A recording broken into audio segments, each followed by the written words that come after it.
नमस्कार, मैं हूँ विवेक और आप देख रहे हैं आपकी आवाज़।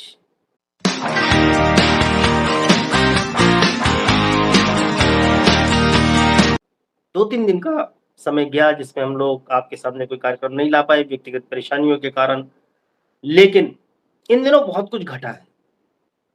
एनडीए के भीतर बहुत उथल-पुथल है। वाक़ई में सरकार को अब सारे खतरे टल गए हैं। केंद्र की सरकार के लिए सारे खतरे टल चुके हैं। क्या ये संभावना बन रही है? एनडीए में क्या है उथल-पुथल? छोटी-छोटी 2-3 बानगियाँ आपके सामने पेश करता हूँ। झारखंड में बीजेपी के बड़े नेता सरयू राय ने अपनी अलग पार्टी बनाई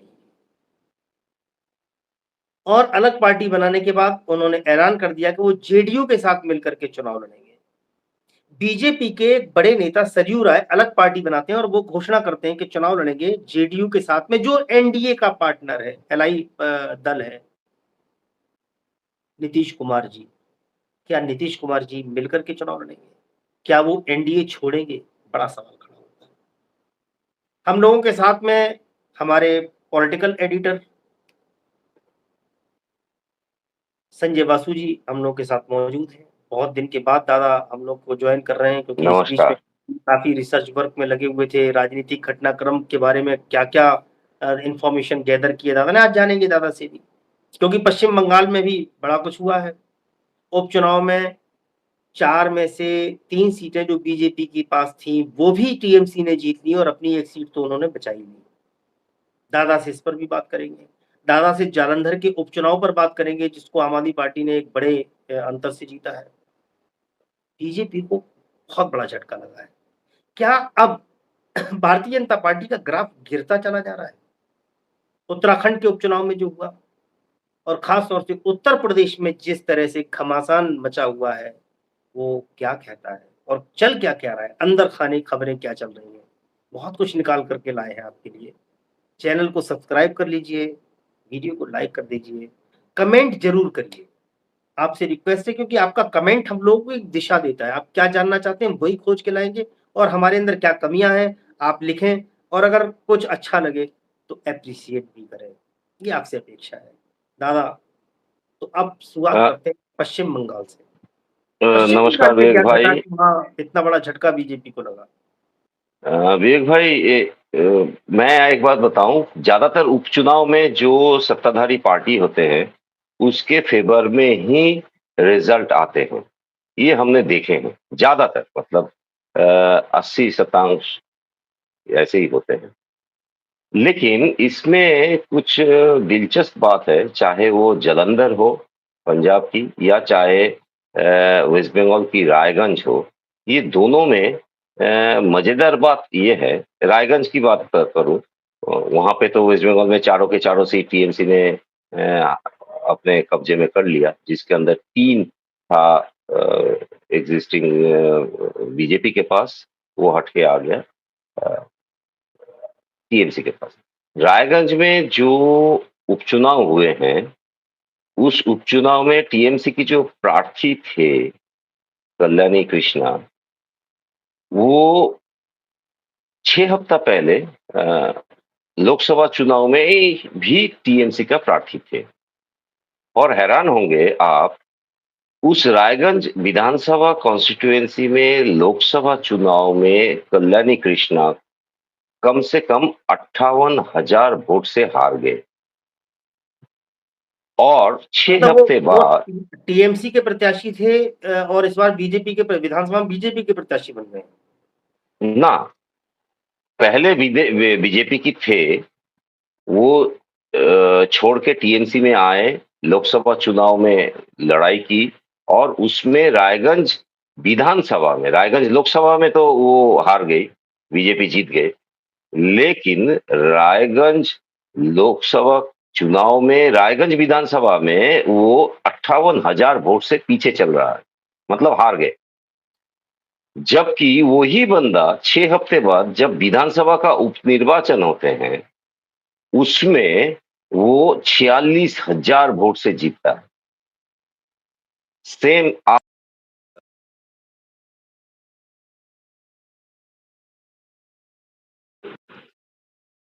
सेम आप इसमें देखिए अपना जालंधर वेस्ट विधानसभा निर्वाचन में, लोकसभा निर्वाचन जब होते हैं तो आम आदमी पार्टी की वोट परसेंटेज 14% होता है और आम आदमी पार्टी की कैंडिडेट उस विधानसभा से करीबन 36,000 वोट से पीछे चलता है। और लोकसभा की 6 हफ्ते बाद जब विधानसभा होते हैं, 14% वोट कैरी करने वाला आम आदमी पार्टी 58% वोट, लगभग 58% वोट पे 37,000 वोट से लीड करके चले जाते हैं, जीत जाते हैं। आपको याद होगा कि ये जालंधर वेस्ट की विधानसभा में पहले बार जब 2022 में जीते थे, तो कुल 37,000 वोट शायद आम आदमी पार्टी को मिला था और इस बार मार्जिन ही उतने का हो गया। तो ये जो ड्रामेटिक ट्रांसफॉर्म नाटकीय तरीके से ये जो चेंज, हम इसको कह सकते हैं कि हमारे डेमोक्रेसी धीरे-धीरे मैच्योर हो रहा है, यानी कि परिपक्व हो रहा है। लोग देख रहे हैं कि ये विधानसभा चुनाव है, यहाँ पे बहुमत, बहुत बड़ा बहुमत हासिल कर चुके हैं पंजाब में आम आदमी पार्टी और बंगाल में टीएमसी। तो अपने लोकल इश्यू को जिंदा रखने और उसको काम करवाने के लिए वो सत्ताधारी पार्टी के पास ही वोट गया। दूसरी बात, बंगाल की उपचुनाव में एक सीट है बागदा। ये बागदा इज एक मतलब आप बोल सकते हैं कि शेड्यूल्ड कास्ट डोमिनेटेड सीट है, जहाँ पे मोतुआ संप्रदाय कहते हैं, मोतुआ कास्ट के लोग ज्यादातर रहते हैं। ये बहुत दिनों से बीजेपी ने नर्चर किया, में यानी कि तैयार किया, परिपक्व बनाया, तो पिछले अपने चुनाव में खेमे में लिया। प्रधानमंत्री जी बांग्लादेश गए थे, मतुआ समुदाय के मंत्री हाँ, काम करने और हाँ, तमाम जो उसके लिए जाने जाते हैं वो सारे उन्होंने घटनाक्रम किए और उसके बाद इस हाँ। समुदाय को अपने साथ लाने में वो कामयाब रहे। और उसमें उन्होंने शायद सर, एक वादा भी किया था कि वो उनको सीधे-सीधे भारत की नागरिकता देंगे, जो वादा उन्होंने देंगे, निभाया नहीं। देंगे। और ये सीए की कहानी में ये मतुआ संप्रदाय आते हैं। अब उसको, उसके बाद ये बीजेपी की जुमला यहाँ तक पहुँच गया कि अपने सॉलिड सीट, आप जो कह सकते हैं कि एकदम वोट बैंक, एकदम तैयार वोट बैंक, वो वोट बैंक बागदा उत्तर 24 परगना की सीट इस बार खो गए। शांतनु ठाकुर की परिवार के लोग इसमें जुड़े हुए थे, जो केंद्रीय मंत्री भी है। उसके बावजूद भी, पूरा ताकत लगाने के बावजूद भी आसानी से टीएमसी यहाँ से, तृणमूल कांग्रेस यहाँ पे चले जाते हैं। ज्यादातर लोग ये करते हैं, अभियोग देते हैं हारने वाले की छप्पा वोट, यानी कि रिगिंग हुआ, ऐसा हुआ।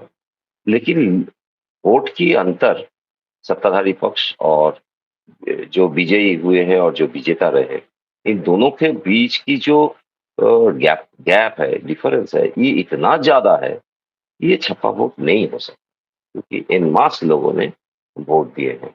जब बीजेपी जीतते हैं रायगंज से, वो छप्पा वोट से तो नहीं जीते, और जब वो हारते हैं तब वो बोलते हैं रिगिंग में हार दी। तो ऐसा नहीं हो सकता। आप वोटर्स को रिस्पेक्ट दीजिए, उनकी चॉइस को रिस्पेक्ट दीजिए, मेरा यही मानना है। बिल्कुल। ज्यादा ज्यादा जी। जा, जा, ज्यादातर आप जो 13 सीट के अंदर आपने बद्रीनाथ के हारने के लिए बहुत बड़ा बीजेपी हार गए करके आप बड़ा शोर शराबा हुआ है, लेकिन वो तो कांग्रेस का ही जीता हुआ सीट था। बंदा छोड़ के गए थे, अब दूसरे बंदा आया, कांग्रेस से दोबारा जीत गए। तो दल बदलू के लिए एक बहुत बड़ा सबक, चाहे वो उत्तराखंड नहीं हो, दादा, चाहे लेकिन हिमाचल प्रदेश। यहाँ यहाँ दादा एक बात ये भी तो होती है कि अगर वो उपचुनाव हो रहा है तो सत्ताधारी पार्टी को चला जाता है सीट, किसी की हो, ऐसा भी माना जाता है, अक्सर ऐसा होता भी रहा है कि अगर किसी उपचुनाव में किसी दूसरी पार्टी की सरकार है और विधायक किसी दूसरी पार्टी का था, छोड़ गया, लेकिन वो ज्यादातर वो जीत लेते हैं, फिर लोग उसी को वोट करते हैं। लेकिन नहीं, जो आप बात कर रहे हैं वो जो आप बात कर रहे हैं कि भारत का लोकतंत्र बहुत सुदृढ़ हो रहा है, लोकतंत्र में विविधता आ रही है और मजबूत होता जा रहा है। जो पहले कुछ प्रदेशों में होता था, उड़ीसा में और दिल्ली में, कि केंद्र के लिए अलग वोट देते थे लोग और प्रदेश के, लेकिन अब ये पूरे देश में ऐसा होने लगा है। होने पूरे लगा। देश में भी यस, उनकी चॉइस बन रही है, बड़े यस, बड़ा यस, है। आप कुछ यस। कहने जा रहे थे, मैंने आपको टोक दिया, सॉरी, बोलिए। मैं वो हिमाचल प्रदेश की बात करने जा रहा था। 3 उपचुनाव हुए हैं, तीनों जो इंडिपेंडेंट कैंडिडेट निर्दलीय प्रार्थी अपना अपना सदस्यता खो दिए थे। उसके में भी कांग्रेस को 2 मिली और तीसरे निर्दलीय जीत गए। तो मोटा-मोटी मेरा ये कहना है कि जब से लोकसभा हुए हैं, ओवरऑल एनडीए बोलिए या बीजेपी बोलिए, नेचुरली बीजेपी तो हावी है एनडीए के ऊपर। इनके लिए समय ठीक नहीं चल रहा है। चाहे धार्मिक पॉइंट ऑफ व्यू से जिसके आधार पे ये निर्वाचन लड़ते हैं, उसके तरफ से आर्थिक तौर पे आप महँगाई यहाँ पे पहुँच गए कि आज की डेट में बीजेपी की लोग भी बोल रहे हैं, नहीं ये तो चरम सीमा पे चले गए, अब सहन नहीं जा रहे। तो तीसरी जो अ घेराबंदी है, मोर्चा डाल के अखिलेश यादव और कांग्रेस ने यूपी के ऊपर बैठे हुए हैं, उसकी असर भी दिखाई दे रहा है। और आज से ही मैं एक छोटा बात बताऊँ, अपने मंडल जिस मंडल में हम रहते हैं, बीजेपी के मंडल में गाजियाबाद शहर के अंदर, गाजियाबाद लोकसभा कॉन्स्टिट्यूएंसी के अंदर एक मंडल, उस मंडल में 3 टुकड़ा हो चुका है। बीजेपी सीधा-साधा कुछ दिन पहले लोकसभा इलेक्शन डिक्लेयर होने से पहले दिखाई देता था, विजिबल था कि 2 टुकड़ा हुआ है, आज की डेट में 3 टुकड़ा हो गया। तो ये 2027 तक ये जो मतलब टूट-फूट, तोड़-फोड़, ये बहुत बड़ा एक्सपोज़ होगा। और बीजेपी की जो क्या बताऊँ इन फाइटिंग जो अपने श अंदरूनी लड़ाई चल रही है, उसको लेकर हाँ, के। उसको ये शरीर की जो हृदपिंड है, हार्ट जो है यूपी, उत्तर प्रदेश, वो ही थम जाएगा, ये तो तय है। और जी। आप बोल रहे हो कि इस एनडीए सरकार जो तीसरी बार मोदी जी प्रधानमंत्री बने, आप लिख लीजिए ये 5 साल पूरा मुश्किल से ही कर पाएँगे, होगा नहीं। वो हाँ, मोदी तो तो बहुत छोड़ जल्दबाज़ी दीजिए। में थे और सरकार दूसरे दिन से ही गिराने लगे थे कि सरकार गिर जाएगी, लेकिन थोड़ा वक़्त लगता है फल पकने में भी और पकने के बाद ही वो पेड़ से गिरता है। वही स्थिति सरकार की भी बनती जा रही है, जैसा मैंने आपको कहा कि जेडीयू और सरयू राय का जो समझौता हुआ है झारखंड के अंदर होने जा रहा है, जिसके संकेत मिल रहे हैं। वो बहुत कुछ कहता है दादा, लेकिन यूपी में भी कुछ कम घमासान नहीं है।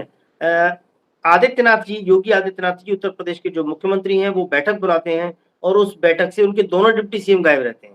फिर केशव प्रसाद मौर्य तो बहुत सारी बैठक से गायब रहते हैं और अभी आकर के वो जेपी नड्डा जो उनके राष्ट्रीय अध्यक्ष हैं भारतीय जनता पार्टी हाँ, के, उनसे मुलाकात किए हैं। हाँ। अंदर-अंदर कुछ तो पक रहा है।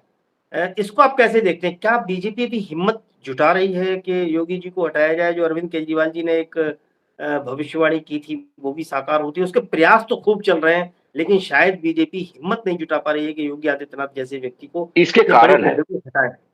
इसके कारण है, आपको पता है कि जोगी जी का एक पुराना एक दल है, जो नाम पे जैसे आरएसएस एक दल है, जो मैदान में चुनाव की मैदान में तो उतरते नहीं है, लेकिन मैदान के बाहर बैठे-बैठे सारे कारीगरी करते हैं।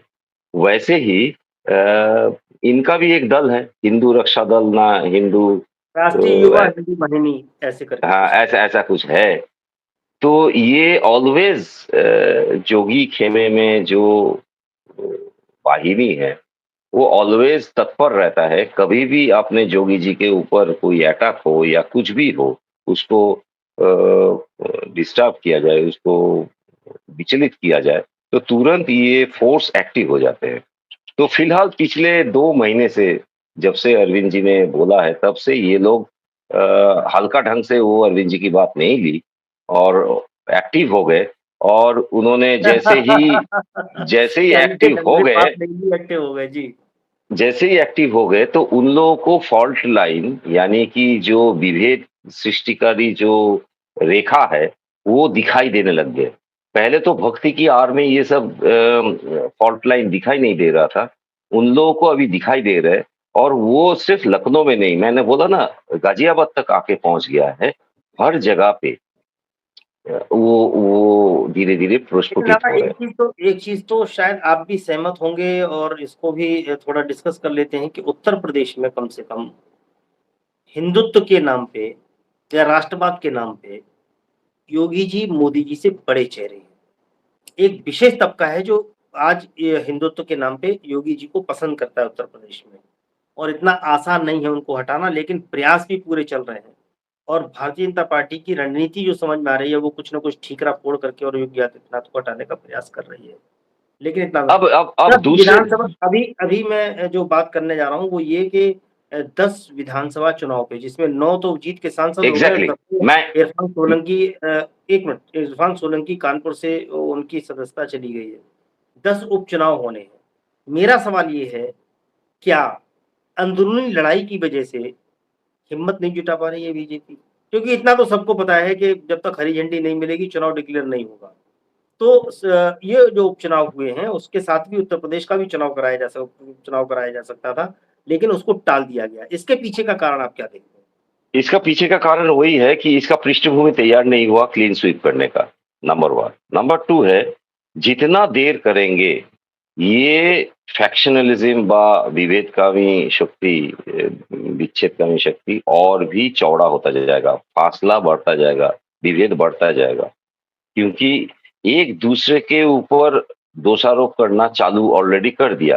केंद्र में मोदी सरकार की कोई भी फॉल्ट लाइन तैयार हो, वो आके फोड़ता है जोगी जी के लोग, और जोगी जी की कोई भी फॉल्ट लाइन हो तो वो मोदी जी की लोग फोड़ते हैं। आपस में ये जो लड़ाई चालू हुए हैं, आपने ये काम कैसे किया है, इसका खामियाजा कौन भुगतेगा, केंद्र ने ये काम क्यों किया, इसका खामियाजा कौन भुगतेगा, ये जो चल रहा है, जितना दिन जाएगा ये और पकता जाएगा। और उसके कारण जो हुआ बनारस में 10 लाख वोट से जीतूंगा करके वो 1.5 लाख में आ गया, ये 10 चुनाव में भी वही होने वाला ही है। क्योंकि लोगों को पता चल रहा है, एक खास तबके 2 गुट में या 3 गुट में जो भी बोले, एक गुट वो करेंगे, क्या बोले, एक्टिवली रोल प्ले करेंगे, बाकी 2 गुट बैठ जाएंगे। विरोध करना, बैठ जाना भी तो विरोध करना का ही बराबर है। आप बताइए कि आप बहुत बारीकी से उत्तर प्रदेश को देखते हैं। आप बताइए कि चुनाव के टाइम पे टिकट डिस्ट्रीब्यूशन में जोगी जी का कितना रोल था? आप बताइए। मीटिंग में कुछ रहे नहीं था। लेकिन उनकी चली कुछ नहीं। हाँ, ना, कुछ नहीं था। पूछा भी नहीं और बल्कि बल्कि सुना गया कि जेपी नड्डा, अमित शाह और मोदी जी के अंदर जब टिकट बंटवारे के लिए बातचीत हो रहा था, गंभीर सलाह परामर्श हो रहा था, फाइनल कोई नहीं बनाया थे, जा इनके रहा अलावा था, कोई नहीं था। उनको उनको घर के बाहर बैठा दिया गया। हाँ, वही मैं बोल उनका रहा हूँ कि मीटिंग में 3 ही लोग थे, चौथा कोई नहीं था, यूपी का कोई नहीं था, उसमें शामिल नहीं था, जब ये टिकट नहीं फाइनल था, नहीं था। अब क्या लगता है कि ये 10 जो उपचुनाव सीट में उपचुनाव होगा, वो जोगी जी की परामर्श से होगा, उनकी पसंद के लोगों को लेके होगा? अगर होगा तो केशव चंद्र मौर्य का रोल क्या होगा? उनका हाँ, नाक, उनका उनका इज्जत का क्या दाव लगेगा? लेकिन दादा तो यहाँ एक चीज़ और है कि बीजेपी हार के मुख्य कारणों से भाग क्यों रही है? क्योंकि इनके हार के जो मुख्य कारण है, आप जब मान लीजिए उत्तर प्रदेश को मैंने बहुत बारीकी से अध्ययन किया है और आपके निर्देशन में मैंने काम किया है, उत्तर प्रदेश में जो भी किया है, आपकी आपकी जानकारी में सारी चीज़ें हैं जो मैंने किया है, जैसे भी किया। चूँकि डायरेक्शन आपका था इसलिए आप वाकिफ़ हैं, तो इनके जो यूपी में हार के मुद्दे हैं, पूरे देश में जो हार के मुद्दे हैं, महँगाई, बेरोज़गारी का असंतोष लोगों में। तीसरा उत्तर प्रदेश में आवारा पशुओं का बहुत बड़ा मुद्दा था। उत्तर प्रदेश में जो 5 किलो राशन का जो मामला था वो इनका चला नहीं। असली मुद्दे जो थे महँगाई, बेरोज़गारी आज भी इसको ये किनारे रख रहे हैं और केवल ये कह रहे हैं कि संविधान मुद्दा था, आरक्षण मुद्दा था। ये केवल इस पे फ़ोकस कर रहे हैं कि लोगों को बरगला दिया गया, तो इसलिए लोगों ने वोट दिया, लोग हमसे नाराज़ नहीं हैं। लोगों दोबारा की नाराज़गी को नज़रअंदाज करना बीजेपी को आने वाले समय में कितना महँगा पड़ने वाला है। दोबारा महंगा पड़ेगा। क्यों? क्योंकि आप मूलभूत समस्या को एड्रेस नहीं कर पा रहे, या आपके पास कोई पावर नहीं है, कोई क्षमता नहीं है, चिंताशीलता नहीं है, कोई विज़न नहीं है, कोई क्या बताऊँ, कोई आपके पास रोड मैप नहीं है, इन दोनों समस्याओं को निपटने के लिए। है ना? आज महाराष्ट्र में आप ₹6000 क्लास 12 पास को देने की वादा या घोषणा कर दिया। क्यों किया? रेवड़ी नहीं है क्या ये? आप जैसे तैसे, ये है टेम्पोररी फेज निकालने की बात। लेकिन योगी आदित्यनाथ जी उस फेज में भी नहीं दिखाई दे रहे कि कैसे इसको क्राइसिस मैनेज करे, लेकिन दादा है ना? कुल मिला के चीज तो बस वही है ना कि मुद्दों से भागना। अग्निवीर को लेकर के अब आप तरह तरह के बयानबाजी कर रहे हैं, लोगों में आक्रोश है, आप स्वीकार करो, आप कहो कि इसमें हम कुछ चीजें सुधार करेंगे, भाई हमसे चूक हुई इसको, लेकिन वो भी घमंड और जो दम्भ है वो इनको नहीं, एक झटका दे चुका है, अभी भी उससे वो उभरे नहीं है मुझे लगता है। ना ना, कोर्स करेक्शन ये करते ही नहीं है सर। अगर कोर्स करेक्शन अगर नहीं करेंगे तो बीजेपी आने वाले दिन पे इंडियन पॉलिटिक्स में इररिलेवेंट हो जाएगा। धर्म के आधार पे अगर आपको वोट बांट मतलब इकट्ठा करना था, वो शंकराचार्य की 2-3 स्टेटमेंट में तो उसकी ऐसी की तैसी करके चला गया। आप नहीं खा पाओगे। तो अगर नहीं कर पाओगे तो आपका मुद्दा था, मुद्दा आपको तैयार करना पड़ेगा। पाकिस्तान बांग्लादेश कोई मुद्दा और बन नहीं सकता है। आप पीछे जा रहे हो, उसके भी पीछे जा रहे हो अलग अलग इंडेक्स में। उसमें मैं बात नहीं कर रहा हूं। तो better livelihood, better arrangement society, better amenities जो बोलते हैं, सरकारी सुविधा, वो अगर दे नहीं सकते हैं, सिर्फ और सिर्फ जुमले के ऊपर आप चला सकते हो, एक दिन में जाके वो सारा ध्वस्त हो जाएगा। और वो अब पश्चिम बंगाल में भी देखा मैंने, आप यूपी में भी देख रहे हो। इस जगह से रिकवर करना बड़ा मुश्किल है। इंसान या वोटर बार बार आपको चांस नहीं देगा ना। दादा एक चीज और है कि अब आ जाते हैं मूल मुद्दे पे। आप सरकार की स्थिरता को लेकर के कितने स्थिर हैं? क्योंकि सब लोगों ने बड़ी जल्दबाजी कर दी थी, सरकार गिर रही है, गिरने जा रही है, गिरने जा रही है। जैसा मैंने शुरुआत में कहा कि फल को पकने में टाइम लगता है, क्या अंदर-अंदर फल पकने लगा है? क्यों? क्योंकि नीतीश कुमार जी की कुछ माँग है कि वो समय से पहले मध्यावधि चुनाव हरियाणा और महाराष्ट्र के साथ कराना चाहते हैं, बिहार विधानसभा का। दूसरा, उनकी तल्खियाँ उनके चेहरे से और उनके हाव-भाव से और उनके कार्यकलापों से पता चलने लगती, तो लगने लगा है कि वो कहीं न कहीं खिन्न हैं। दूसरा, 2 राज्यों का पैकेज फँसा हुआ है।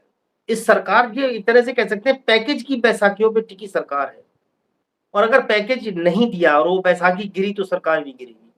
नहीं, अब आंध्रा पैकेज। को लेकर के चंद्रबाबू नायडू की बात करें या नीतीश कुमार की बात करें, दोनों बार्गेनिंग में लगे हुए हैं। ये बजट सेशन तय कर देगा कि सरकार आगे कितने दिन चल सकती है, किसको क्या देने की स्थिति में है, या वही अपना अक्खड़ रवैया कि नहीं ऐसे ही चलाइए और हम चलाते हैं, हमारी सरकार है। वही पुराना रवैया फिर देखने को मिलेगा, तो सरकार ज़्यादा दिन चलने की स्थिति में होगी नहीं। और अगर आप चलाने की प्रयास करेंगे तो हर कदम पे आपको बार्गेन किया जाएगा और हर कदम पे आपको कॉम्प्रोमाइज़ करना पड़ेगा। क्या इसके लिए मोदी जी और अमित शाह और एनडीए और बीजेपी तैयार दिखती है आपको? नहीं, ऑर्थोनीति या इकोनॉमी एक अलग सब्जेक्ट है, राजनीति से हटके है। साइंस, वो भी एक साइंस बोला जाता है। अर्थनीति में आपको आप एक उदाहरण के तौर पे देखिए विवेक भाई, आपका मासिक आमदनी है मान लीजिए 1000 रुपया। उसमें मान लीजिए आप अपने परिवार की बाकी 5 सदस्यों के साथ, 4 सदस्यों के साथ, आप 5 जनों ने मिलके ये 1000 रुपया में अपना दिन गुजारा या महीना गुजार सकते। अब वहां पे एक नया कनिष्ठ जो है आपके परिवार में, अचानक वो बोला है कि मेरा उम्र बढ़ता जा रहा है, अब मेरे पीछे खर्चा ज़्यादा करना पड़ेगा आपको, क्योंकि आने वाले भविष्य में मेरे को खड़ा होना है, इसीलिए आप मेरे को ज़्यादा दो। तो अगर आपका 1000 रुपया ही है, तो किसी ना किसी जगह पे तो काट करना पड़ेगा ना, किसी ना किसी को पेट काटना पड़ेगा, कोई ना कोई चीज़ को आपको नज़रअंदाज करना पड़ेगा, तभी जाके आप वो दे सकते हैं। तो बिहार और आंध्र प्रदेश में माने भयानक स्पेशल पैकेज, मतलब भयानक, शायद 2-3 नॉर्थ ईस्ट की सारे राज्य का जो बजट है, वो उससे भी ज़्यादा पैसा ये माँग रहे हैं, ये ये लोग माँग डिमांड रहे हुँ। हैं, डिमांड हो रहा है। तो संभव नहीं है, ये तो संभव नहीं है। ये एक प्रेशर टैक्टिस आप कह सकते हैं, कोalition गवर्नमेंट में। कहाँ एक तक सर रख सकते हैं, कितना दूर तक ये चला सकते हैं, कितना ज़्यादा से ज़्यादा अमाउंट सब्जेक्ट वाइज़ एकोमोडेट करेंगे, उसको स्थान देंगे, ये देखने लायक है। ज़रूर ये बजट कोई दिशा तो हमारे देश की अर्थनीति को देगा नहीं और आप लेकिन सुने सरकार को होंगे। दिशा देगा क्या? ये एक बड़ा प्रश्न है कि देश को दिशा दे ना दे, क्या सरकार को दिशा दे पाएगा कि वो बनी रहे? हाँ, सरकार को बनाए रखने के लिए ये बजट होगा। सरकार को बनाए रखने के मेरा एक सवाल लिए जी, एक मेरी ये तमाम जो राजनीति के जानकार हैं, उनसे मेरी बात हो रही थी, तो अरविंद केजरीवाल जी को जेल में रखने के बहुत सारे कारण उन्होंने बताए, उसके पीछे एक कारण उन्होंने और बताया। उन्होंने कहा कि अरविंद केजरीवाल के निकलते ही सरकार गिर जाएगी। ये एक बड़ी ब्रेकिंग मुझे लगी। तो उनसे डिस्कस हुआ कि कैसे गिर जाएगी? तो उन्होंने कहा अरविंद केजरीवाल एक ऐसा आदमी है जिससे सब बात करते हैं और जो सबसे बात करता है। वो नीतीश कुमार से भी बात कर सकते हैं, लेकिन दीदी बात नहीं कर सकते, नीतीश कुमार जी कांग्रेस से बात ना करना चाहें, किसी से बात ना कर लालू जी से बात ना करना चाहें, लेकिन अरविंद केजरीवाल एक ऐसा व्यक्ति जो नीतीश कुमार जी से बात कर सकते हैं। चंद्रबाबू नायडू से भी उनकी बात होती है और उनके अच्छे संबंध हैं। तो ब्रिज का काम कर सकते हैं और इन दोनों को इसके लिए तैयार कर सकते हैं कि ये राष्ट्र विरोधी सरकार है और ये सरकार अपने विरोधियों का दमन कर रही है और देश के हित में नहीं है। तो इसलिए इनको लगता ये है कि एक कोऑर्डिनेशन वाला कोई आदमी है जिसको जेल में रखा जाए जितने ज़्यादा दिन तक, अगर वो बाहर आया तो सरकार को एक बड़ा खतरा पैदा हो सकता है। क्या आप सहमत हैं इस बात से? सरकार को देखिए, सरकार कैसे चलता है, एक सत्ता पक्ष, एक विपक्ष। तो विपक्ष में वॉइस के तौर पे ज़रूर आप देख ही रहे होंगे कि अरविंद केजरीवाल और संजय सिंह की आवाज़ बहुत बुलंद है और नेशनल लेवल पे पहुँचते हैं। कुछ सकारात्मक पॉलिटिक्स किए हैं इसके लिए भी। आप सरकार कैसे बैकफुट में आ गया, ये उसकी एक नमूना, छोटा-सा नमूना दूँ कि निर्मला सीतारमण जी ने कह दिया कि जीएसटी की फिगर और पब्लिक डोमेन में आएगा नहीं। यानी कि कितना कलेक्शन, मतलब अंडा देने वाला मुर्गा, सोने का अंडा देने वाला मुर्गी तो जीएसटी है। तो इसकी फिगर अब पब्लिक डोमेन में नहीं आएँगे, छुपाना चालू। सारे डाटा तो छुपा देते हैं, अब ये डाटा भी छुपाना चालू है। क्या इसके तहत ये डाटा, ये कलेक्शन, राजस्व आदाय की जो डाटा है, उसको छुपा के बिहार और आंध्र प्रदेश को एक लार्ज शेयर, एक बड़ा अंश प्रदान करेगा? वो तो आने वाले दिन पे बताएँगे। दिलचस्प ये होगा कि आने वाले बजट में रवैया, ये दोनों जेडीयू एवं टीडीपी संसद की फ्लोर में क्या दिखाते हैं, उसके ऊपर विवेक भाई इस सरकार की आने वाला भविष्य बहुत हद तक निर्भर करेगा। जहाँ तक अरविंद केजरीवाल बाहर आने से सरकार गिर जाएगा, ये टू अर्ली टू से, बहुत जल्दबाजी हो जाएगा, इतना ज़्यादा नहीं है। और संख्या के अरिथमेटिक के हिसाब से, गणित के हिसाब से ये दोनों हमारे विपक्ष में भी आने के बावजूद भी जो सरकार बनेगा वो भी लगभग उतना ही बैसाखी वाला सरकार बनेगा जितना अपना एनडीए सरकार चलने अभी वाली भी सरकार है, बिल्कुल सही। अभी अभी है। तो वो नहीं, मेरा कहने का मतलब है जो फ्री रन पिछले 10 साल से मोदी जी ने जो मर्जी, जैसे मर्जी, जितना मर्जी, मतलब संविधान से लेकर कानून, कायदे कानून को सब ताक में रखते हुए जैसे चलाया, निस्संदेह वो हाल अब और है नहीं। अब बिल्कुल। हर कदम इनको फूँक-फूँक के रखना पड़ेगा। हर कदम खतरा है सरकार के लिए भी और एनडीए के लिए भी। किसी भी दिन हो सकता है कि धराशायी हो जाए एनडीए। बिखराव के संकेत मिलने लगे हैं। झारखंड का मैंने आपसे ज़िक्र किया, अभी देखते रहिए आगे भी क्या-क्या होने की संभावनाएँ हैं। दादा का कहना है बहुत जल्दबाज़ी करना ठीक नहीं, हम लोग शुरू से कह रहे हैं कि जो 2 दिन में 3 दिन में सरकार गिरा रहे थे, वो जल्दबाज़ी कर रहे हैं। वक़्त का इंतज़ार करिए लेकिन सरकार स्थिर नहीं है। सरकार अस्थिर है, किसी भी समय कुछ हो सकता है। वक़्त लेने की एक स्थिति एक में बात और करूँगा, एक बात देव भाई और भी करूँगा। इस साल के अंत तक आपको पता चल जाएगा ये सरकार कितने दिन तक चलेगा, केंद्र में सरकार। जी, जस्ट दादाजी की आफ्टर महाराष्ट्र, हरियाणा, झारखंड की इलेक्शन के बाद 56 इंच की सरकार 36 इंच में आएगा या 46 इंच में आएगा, ये समझ इन में आ चुनाव जाएगा। के बाद पता चलेगा। तो आज एकदम। के लिए इतना ही, फिर मिलेंगे अगले कार्यक्रम में, तब तक के लिए हम लोगों को दीजिए आज्ञा। नमस्कार। नमस्कार।